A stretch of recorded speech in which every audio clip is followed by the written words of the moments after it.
The crimson moon hung low over the battlefield like a bleeding wound in the star-scattered sky.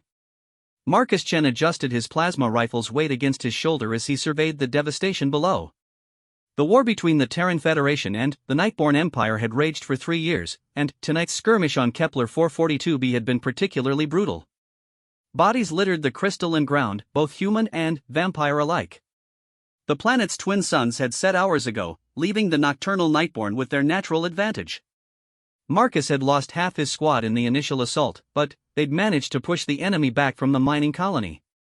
For now. A soft groan caught his attention. Marcus spun, rifle raised, scanning the shadows between the twisted metal wreckage of a downed transport. The sound came again, weaker this time, almost lost beneath the howling wind that swept across the alien landscape.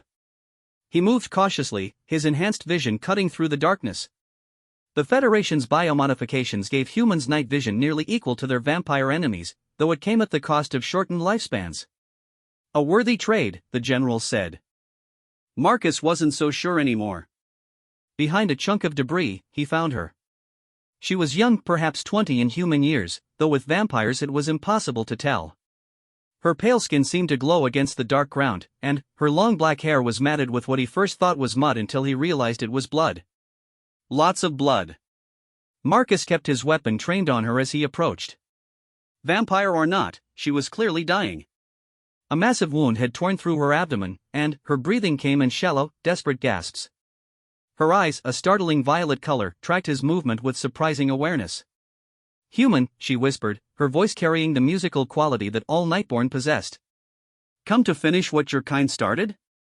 Marcus studied her face. There was no hatred there, no anger, only resignation and what looked like curiosity. Her uniform bore the distinctive silver threading that marked her as nobility. A princess, perhaps, based on the ornate rank insignia on her collar. You're dying, he said simply, not lowering his rifle. She laughed, a sound like silver bells that quickly dissolved into a cough that brought up dark blood. Very observant for a human. Yes, I'm dying. The solar grenades your people used, they're quite effective against my kind. Marcus had seen what solar grenades did to vampires.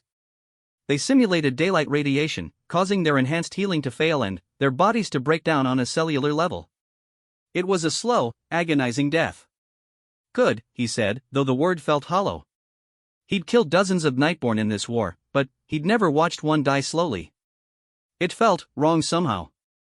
The vampire princess tilted her head, studying him with those impossible violet eyes. You don't sound convinced, human. What's your name? Why would I tell you that? Because I'm dying, and the dead keep no secrets.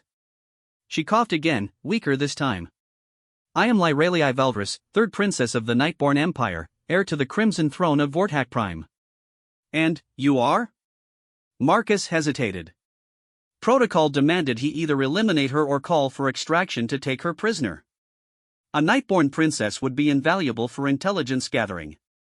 But, looking at her now, broken and bleeding on alien soil, she seemed less like an enemy and more like a person. Marcus Chen. Sergeant, 1st Assault Division, Terran Federation Marines. A pleasure to meet you, Sergeant Chen. Lyralii's voice was growing fainter.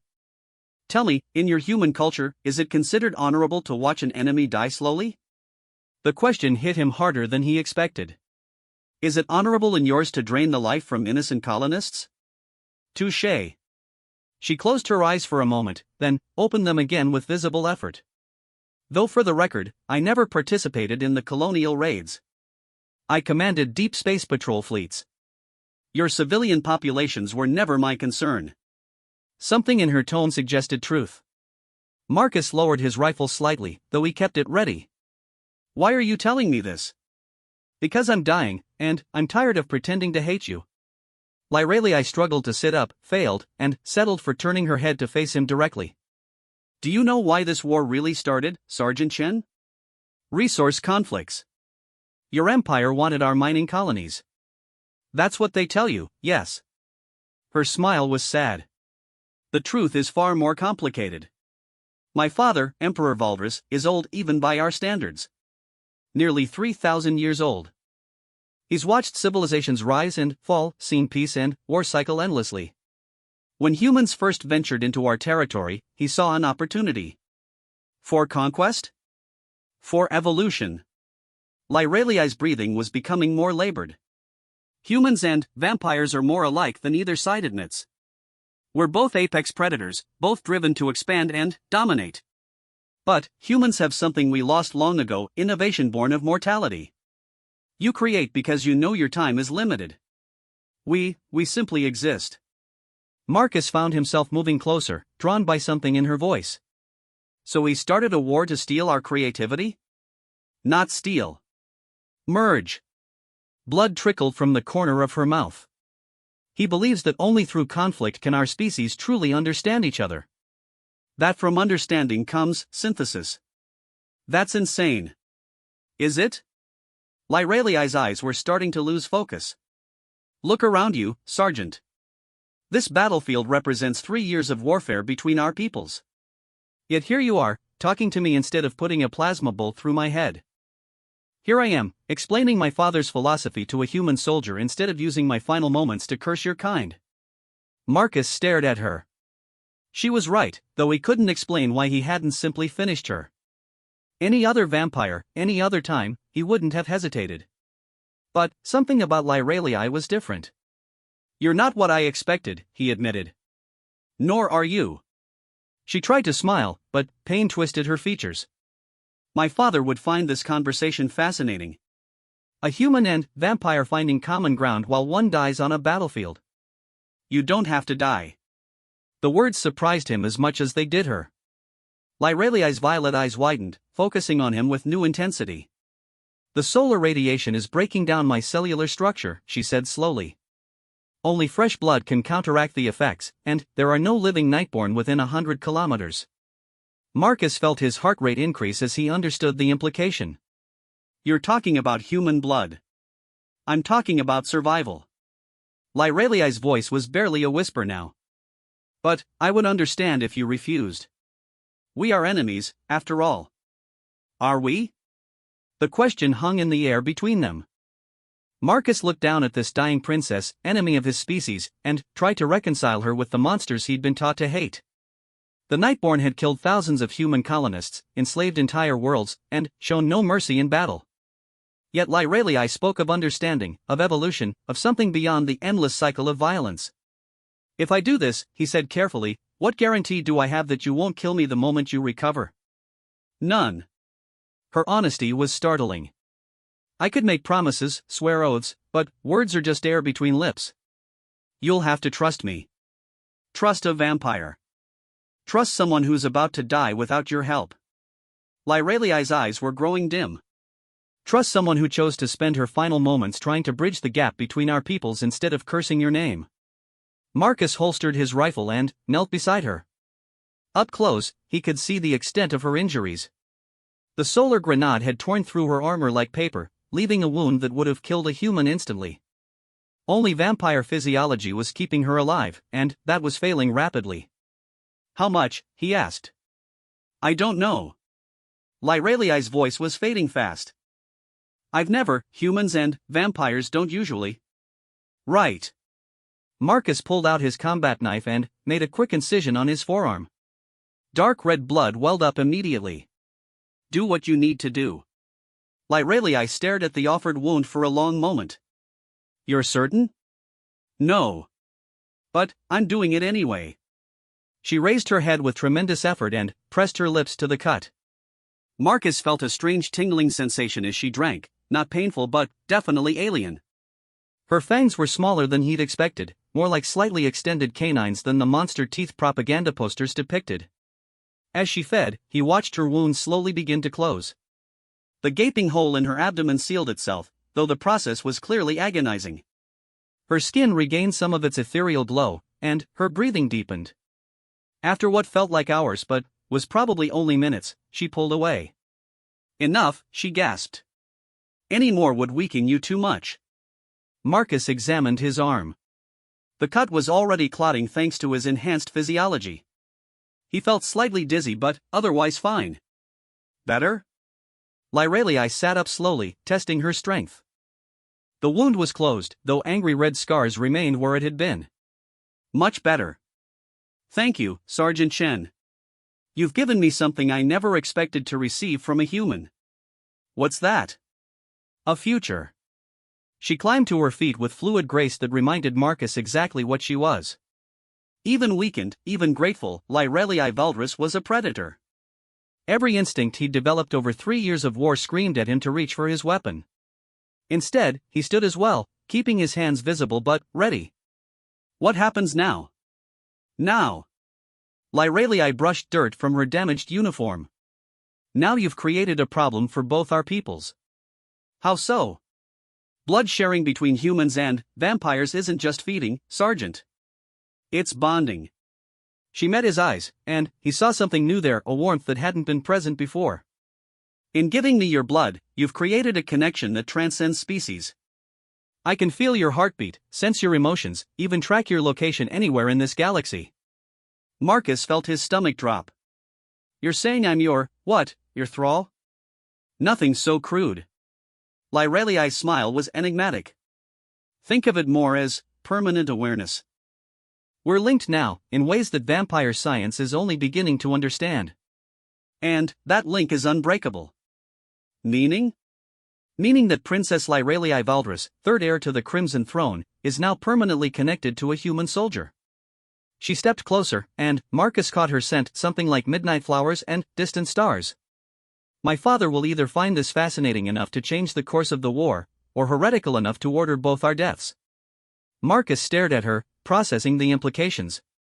In trying to save an enemy's life, he'd potentially doomed them both. Or changed everything. What do you recommend? We run, Lyrelii said simply. Both sides will hunt us now, yours for consorting with the enemy, mine for contaminating royal blood with human essence.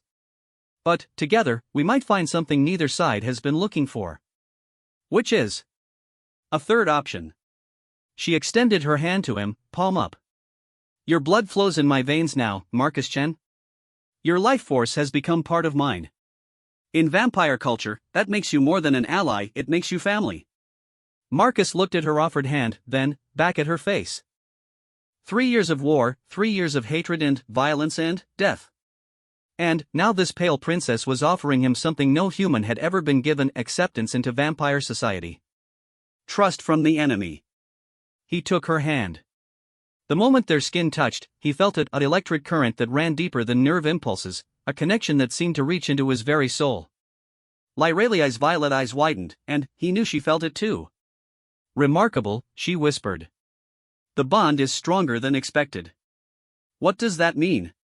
It means, my dear human warrior, that you and I are about to become far more important to this war than either of us ever imagined.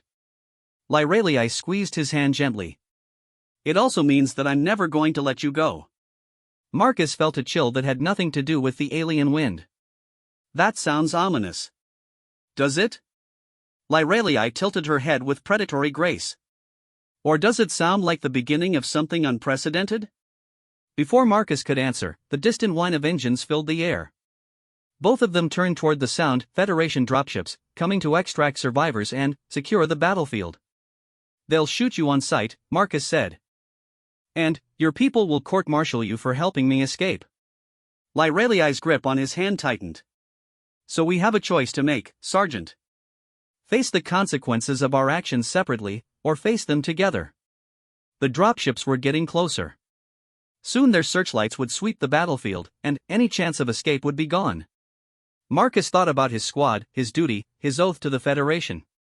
Then, he thought about the conversation he just had with an enemy who spoke of understanding, evolution, and bridges between species. Together, he said. Lyrelii smiled, the first genuine expression of joy he'd seen from her. Then, we run now, and figure out the rest later. They moved quickly across the broken landscape, staying low to avoid the incoming search beams. Marcus led them toward a canyon he'd spotted during the initial assault, while Lyrelii's enhanced senses guided them around patrol routes and sensor sweeps. As they reached the canyon's edge, Marcus paused for one last look back at the battlefield.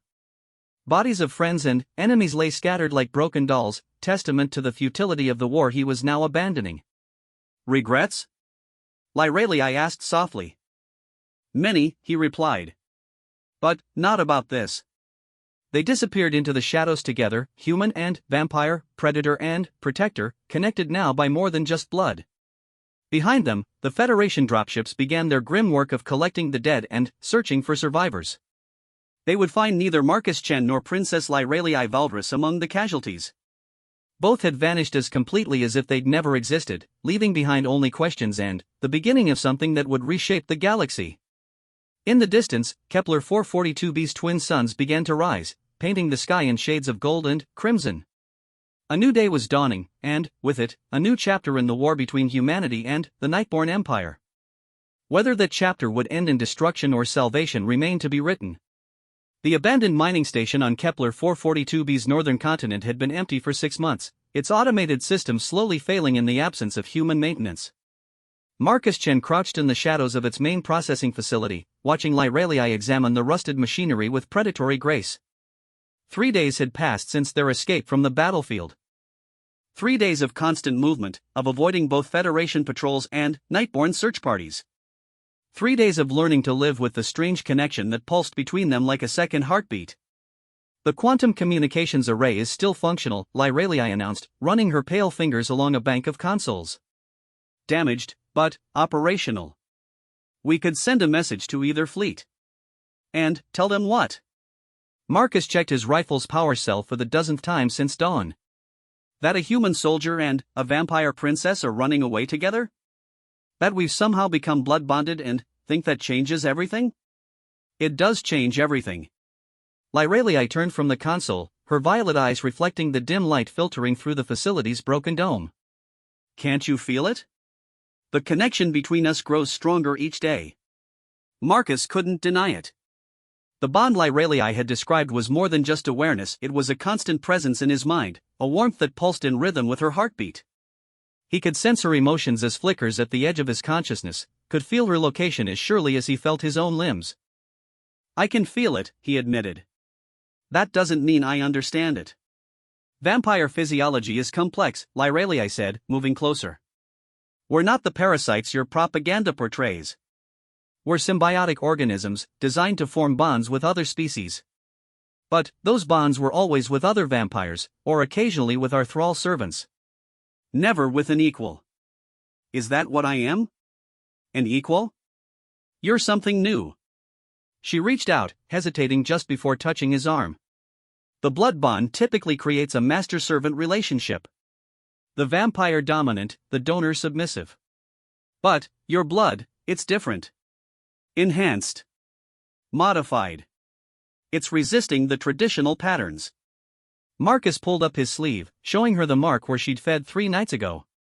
Instead of the simple puncture wounds he'd expected, his skin bore a complex pattern of silver lines that seemed to shift and pulse with their own inner light. This appeared yesterday, he said. What is it? Lyralii stared at the marks with fascination and growing alarm. Resonance scarring. It's theoretical, mentioned in a few ancient texts but never documented.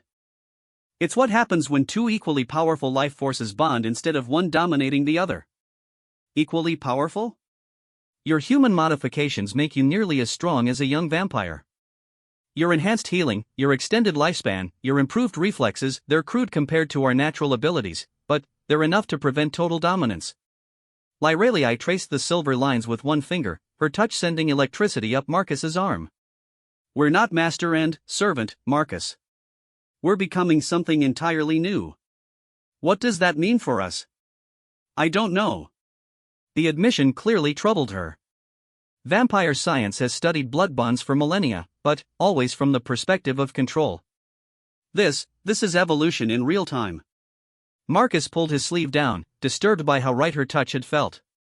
We need to focus on immediate survival. Both fleets are hunting us, and this facility won't hide us much longer. Agreed. Lyralii moved back to the communications console. But we also need allies. Running indefinitely isn't sustainable. Who would help us? Humans who consort with vampires are traitors. Vampires who associate with humans are, what? Heretics? Worse. Lyralii's expression darkened. My father rules the Nightborn Empire with absolute authority. Any vampire who questions his will faces purification, a process that strips away our immortality and leaves us as helpless as mortals. For a princess to bond with a human would be seen as the ultimate betrayal. Marcus studied her face, noting the tension around her eyes. You're more afraid of your father than you are of mine. Emperor Valdris has ruled for 3,000 years. He's survived challenges from gods, conquered entire galaxies, and shaped reality itself through sheer force of will. Lyreliai's voice dropped to a whisper. Fear doesn't adequately describe what his children feel in his presence. Then, why are you here with me instead of reporting back to him? The question hung in the air between them. Lyreliai was silent for a long moment, staring at the dead machinery around them. Because, she said finally, for the first time in my very long life, I found something worth more than his approval. Before Marcus could respond to that loaded statement, the facility's proximity alarms began shrieking. Red lights flashed along the walls as automated systems detected incoming craft. Federation or Nightborn? Marcus asked, already moving toward the windows. Both, Lyreliai said, her enhanced senses picking up details his couldn't. 3 Federation dropships approaching from the south. 2 Nightborn interceptors from the north. They must have tracked us here. Can we get to the maintenance tunnels? Not fast enough. Lyreliai's hands flew over the communications console. They'll have the exits covered within minutes. Marcus quickly inventoried their options. The facility was built into the side of a mountain, with only one main entrance and a handful of maintenance shafts. If both forces had found them, escape was impossible. We fight, he asked. Against both fleets? We'd last minutes. Lyreliai paused in her work, looking back at him. Unless. Unless what? The bonding process isn't complete. It typically takes a full week for the connection to fully stabilize. But, there are ways to accelerate it. Marcus felt his stomach clench. What kind of ways? Mutual blood sharing. Complete physiological integration. Lyreliai's cheeks actually reddened, something he hadn't known vampires could do.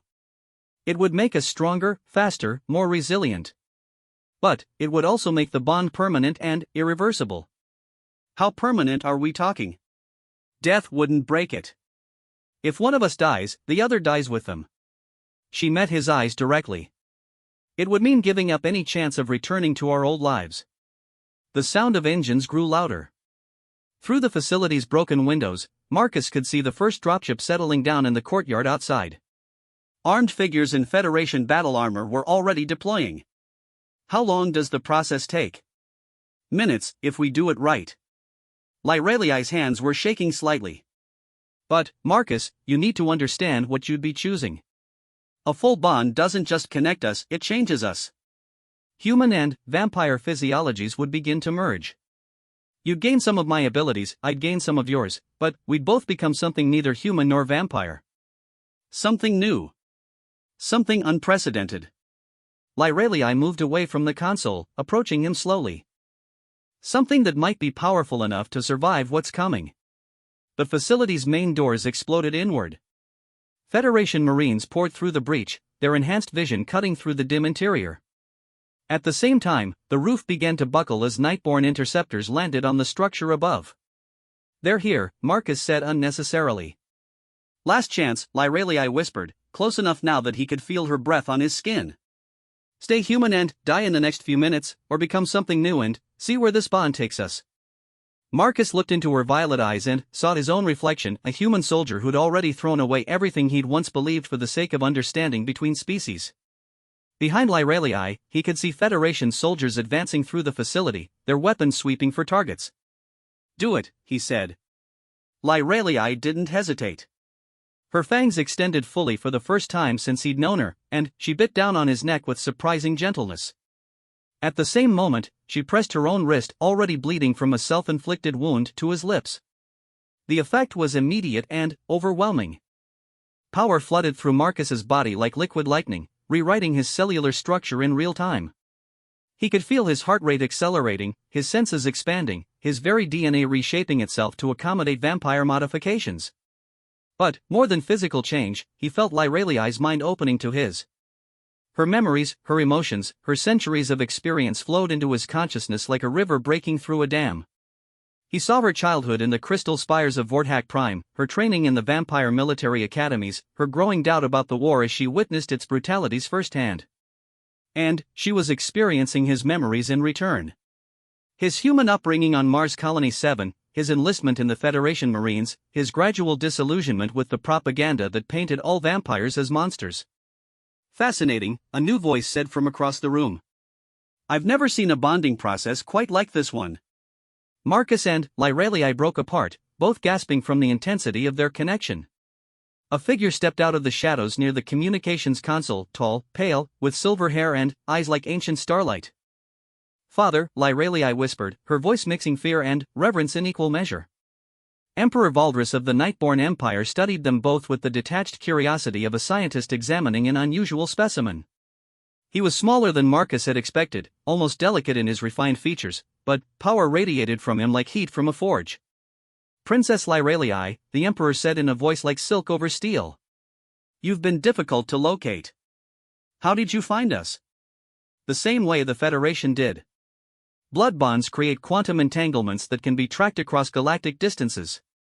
Valdris stepped closer, ignoring the Federation soldiers who were now surrounding the facility. More interesting is what you've done to create this particular bond. Marcus tried to stand, discovered that his legs were unsteady from the transformation still coursing through his system.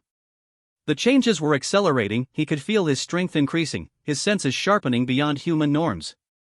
You're Emperor Valdris, he said, fighting to keep his voice steady. And you're the human who gave his blood to my daughter. Valdris tilted his head with predatory grace.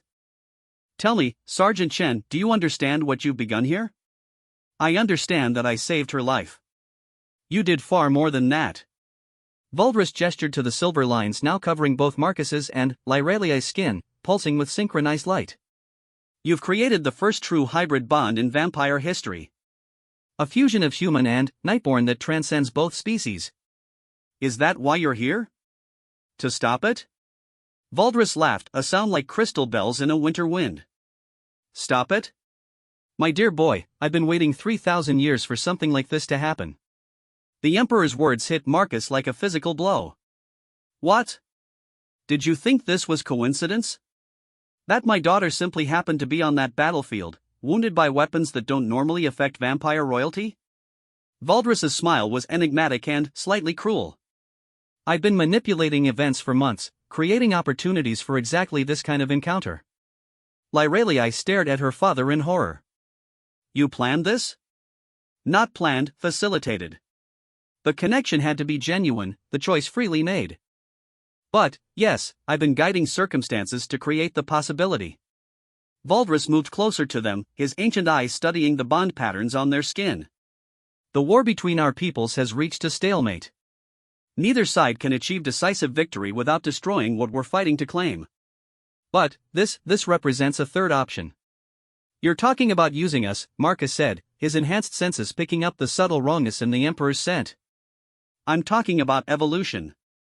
Valdris gestured toward the sounds of combat beginning outside the facility. Federation forces are preparing to breach this chamber. My interceptors are moving to stop them. Within minutes, this place will become a battlefield. And, the two of you, the first human-vampire hybrid bond in history, will be caught in the crossfire. So why don't you stop it? Because the galaxy needs to see what you've become. Valdris's smile turned predatory. Needs to witness the power that can emerge when our species truly unite instead of simply conquering each other. The facility shook as heavy weapons opened fire outside. Through the windows, Marcus could see the distinctive blue flashes of Federation plasma cannons answered by the crimson energy bolts of Nightborn interceptors. You want us to fight, Lyralii said, understanding dawning in her voice. I want you to survive, her father corrected. And, in surviving, to show both sides what's possible when we move beyond this pointless conflict. Marcus felt the bond connection pulse stronger, felt Lyralii's thoughts aligning with his own. The transformation was nearly complete now, his strength had increased beyond even his military modifications, and he could sense things about their environment that should have been impossible for human perception. What if we refuse, he asked. Then, you die here, and the war continues for another decade until one side finally achieves Pyrrhic victory over the other. Valdris turned toward the facility's main entrance as the sounds of battle grew louder. Or you embrace what you've become and help me end this conflict properly. By doing what?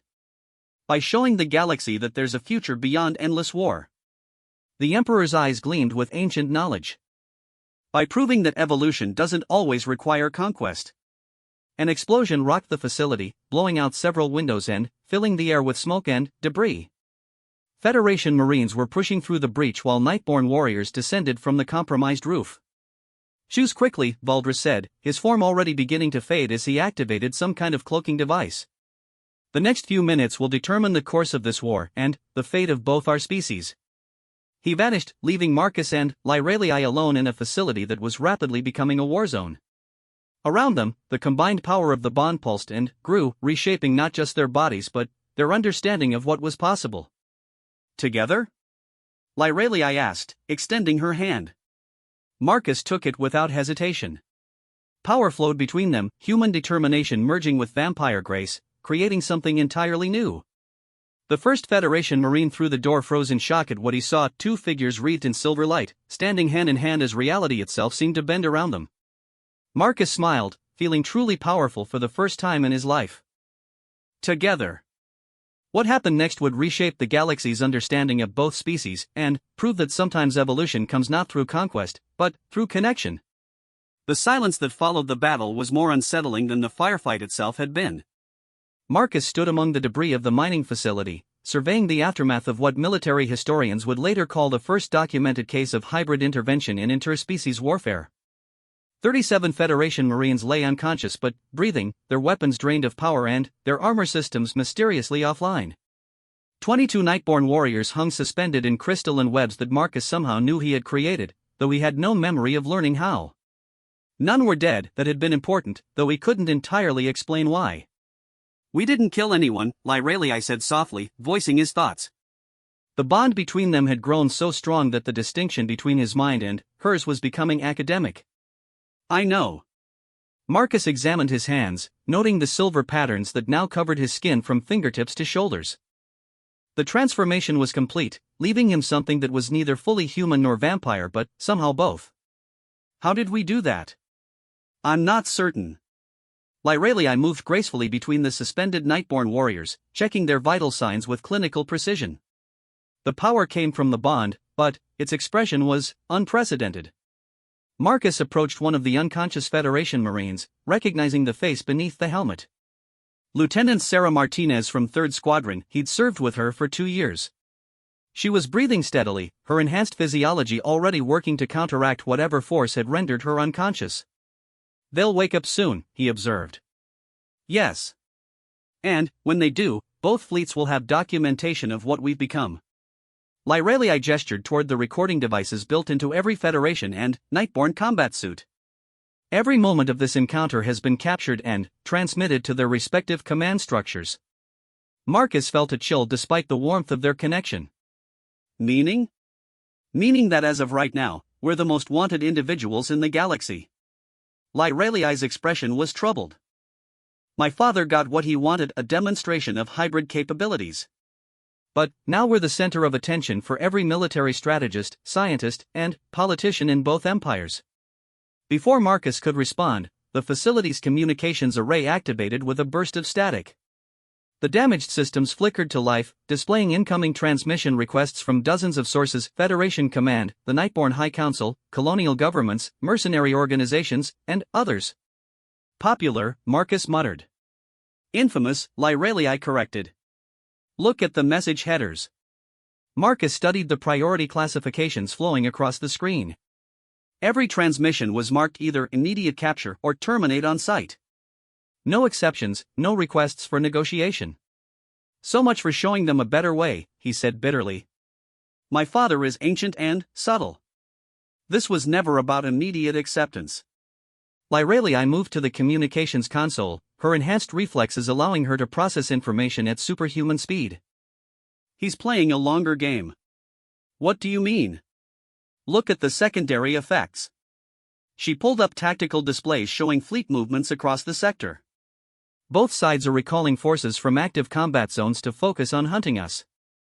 The war itself is being put on hold while they deal with what they perceive as a greater threat. Marcus studied the data, seeing the pattern she'd identified. A ceasefire by default. Exactly. By making us the priority target, my father has forced both sides to reduce hostilities against each other. Lyreli's smile was admiring despite their circumstances. It's elegant, in a terrifyingly manipulative way. But, it leaves us as targets for everyone. Unless we can prove we're worth more alive than dead.